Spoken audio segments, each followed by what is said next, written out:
Coaster Motor. My name is Tommy. Today is Sunday, June 16th, 2024, and I'm here at Valleyfair for my second visit of the year.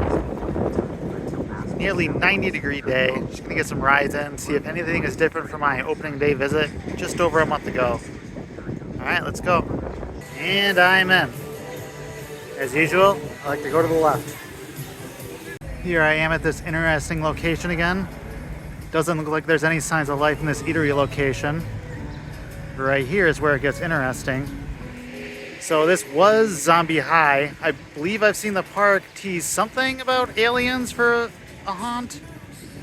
This is the one haunt not returning, Zombie High. So looks like I could see it being aliens themed-ish. You definitely see some people going in and out. You can definitely hear construction noises sporadically. So very surprised they're working on it this early because haunt is many months away. Honestly, I wasn't expecting anything to be worked on at this location until August or September even. So interesting that they're working on it this early. I hope they're putting a lot into it. It does look interesting so far. They got some windows up front. We shall see. Well, this is absolutely wonderful, and I feel a little silly for having not noticed this before. Maybe it wasn't here before for all I know, but they have cheese on a stick right here. So I can still get it right here. Perhaps later today we'll get it.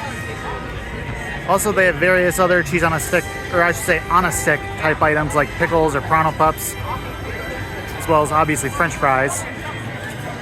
No signs of life at this drink stand. Won't be expecting much the rest of the season. Wild Things Line ends right outside the station, so that'll be my first ride of the day. Loose articles such as hats, bags, and cell phones. Just 5 minutes. Fourth row from the back. Enjoy your ride on Wild Thing. Oh yeah.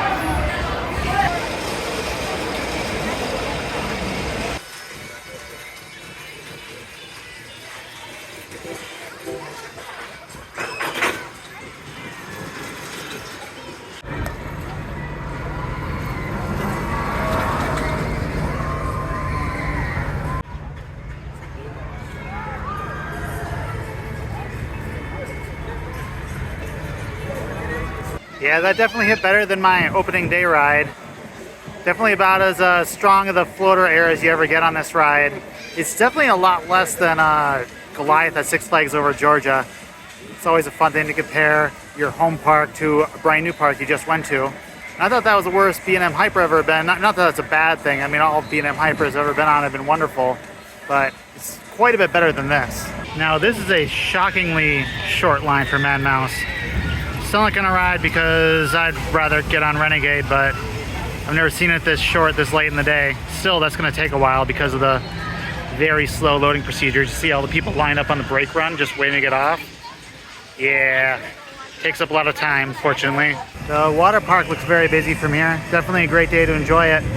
I usually spend about one visit a year doing predominantly water park. So probably about a month from now for me. Oh yeah. The ride that really keeps bringing me back. Yeah, walking through an empty tunnel almost always means a walk-on.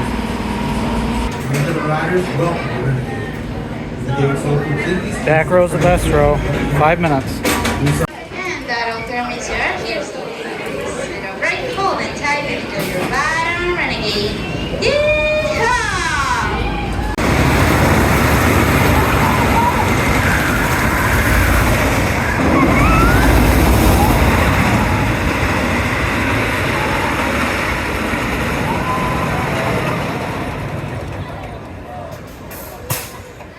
Yeah, it definitely feels more rough than average, but a little bit smoother than it was on opening day. Maybe they've done some track work since then, or maybe it just, you know, the fact the ride's kind of warmed up.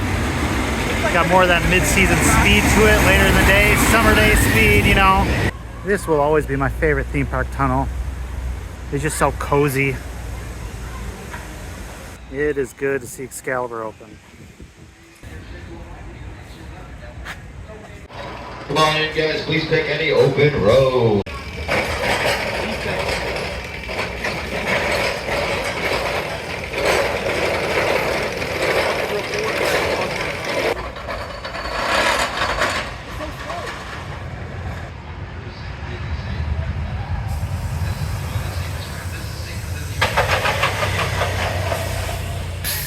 So first I rode in the back row, then I rode in the middle, and then when I got back to the station, my lap bar wouldn't raise, and there was no one in line behind me, and they said, feel free to just stay on. So I was like, screw it, I'll just stay on. So then rode it that third time, and then I told the ride operators, and they were able to manually release me. Never had that happen to me before. And then I rode it once more in the very front. All 4 rides are very, very good. Basically 0 wait. This ride never ever has a wait. I mean, things are a station weight today, and they're even slightly shorter for this ride. I also want to point out, you got Thunder Canyon right here. So many people love to go on this to dry off, and they just get the seats all wet. It's kind of part of the charm. I mean, it's a little gross, but it's also like, you know, part of the experience. We have been getting a lot of rainfall lately, and this park is prone to flooding, and it's just a mild sign of it near the Excalibur station. Now I'm going to do a bit of a marathon on Renegade. I do want to point out to the right on the lift hill, you can see the employee parking lot, and there's definitely some flooding back there, and not a single car is parked back there, so I assume they have it closed off for employees. The main parking lot seems pretty full, but the park doesn't seem that full, so I assume a lot of employees must be parking back there. Plus, I would also assume the majority of the guests are in the water park on a day like today. You can also see some signs of flooding throughout Renegade itself, as the ride is built on a bed of concrete, as it is very much in a flood area.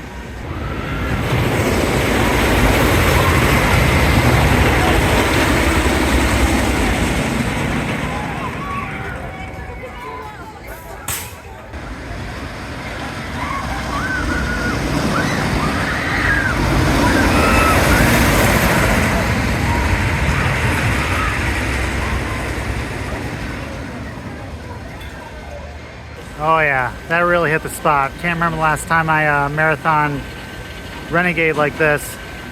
Rode it in the back again, and then the front, and got rides all over the middle of the train.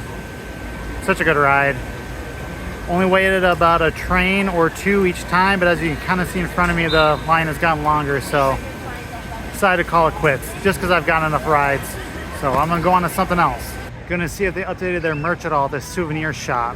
They didn't really have much at all on opening day. So we got Valleyfair, more so Renegade merchandise over there. A little bit of Soak City stuff right here.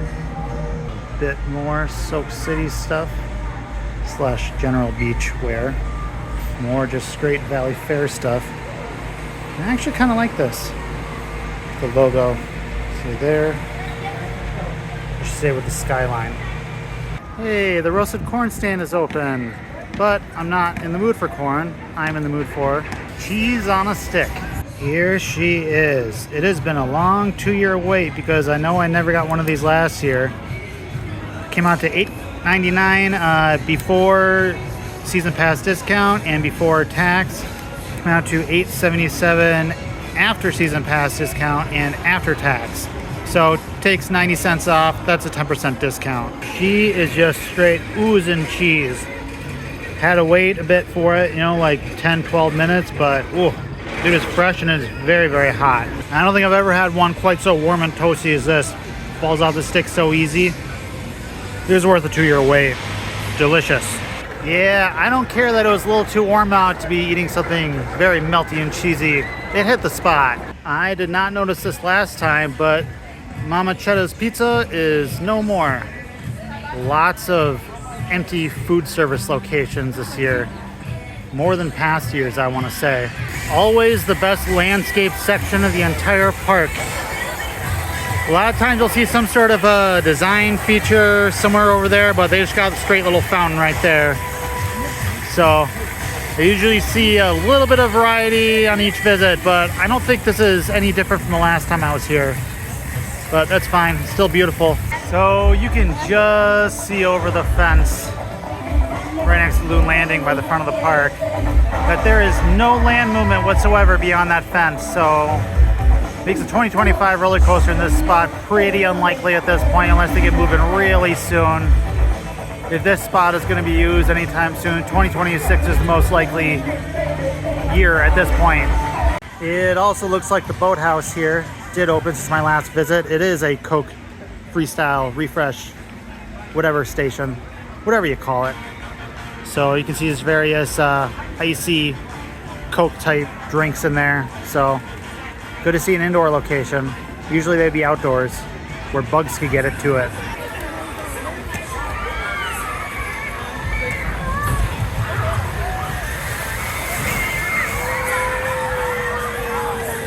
Yeah, I think I've only ever ridden the wave once ever. Not a huge shoot the chutes fan, but I don't think I've ever seen that many people line up for the splash at the end, so that was kind of fun to watch. Looks very refreshing on a day like today. Now I'm gonna check out the gift shops at the front of the park, see if there's been any changes since my previous visit. Looks like we got nano coasters. We got Renegade, Excalibur,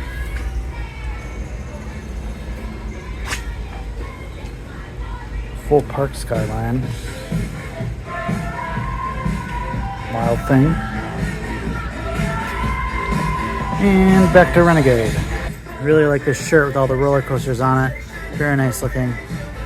Some steel venom glasses, water bottles. Very nice looking Wild Thing merch too. I want one of these beer glasses. This Wild Thing bag looks really cool. I like some of these hoodies and long sleeves. Valleyfair's definitely been stepping up their merch game over the years. I've never bought Valleyfair merch ever, but I think this year will finally be the year. These Minnesota / Valleyfair shirts and sweatshirts are probably my favorite though. And look, Viking Zubaz, if I'm saying that correctly. Skull. Oh, and Babe the Big Blue Ox. And that is it for today for my usual Valleyfair outro spot. Just about 3 hours in the park, around 5 to 8 o'clock p.m. I released my Six Flags Over Georgia video about a week ago as of the day I'm filming this. I have 3 flight videos of my trip to Costa Rica coming out. I have tons of photos I'm going to be posting on my Instagram from Costa Rica. I will be at Omaha Zoo 2 weeks from tomorrow, 2 days in a row. So I'll be filming 2 videos of the Omaha Zoo in 2 weeks. And there might be another video or 2 I film in Omaha on that trip. I'm no longer going to Waterloo for Lost Island this summer, I don't think. I might go to Six Flags Fiesta Texas in 6-8 weeks or so. Or I'm going to go to Six Flags Great America. One or the other. I kind of got to decide. So I can really only pick one. Kind of depends on some logistical issues. So we'll see how that goes. I'll be back at Valleyfair 4 weeks from today, I think, to do like a 3-hour visit. Kind of like today. Though I might change that to perhaps a more water park heavy visit. Either in late July, early mid-August, something like that. But I really want to go to the water park after watching a lot of people look very refreshed in the heat today.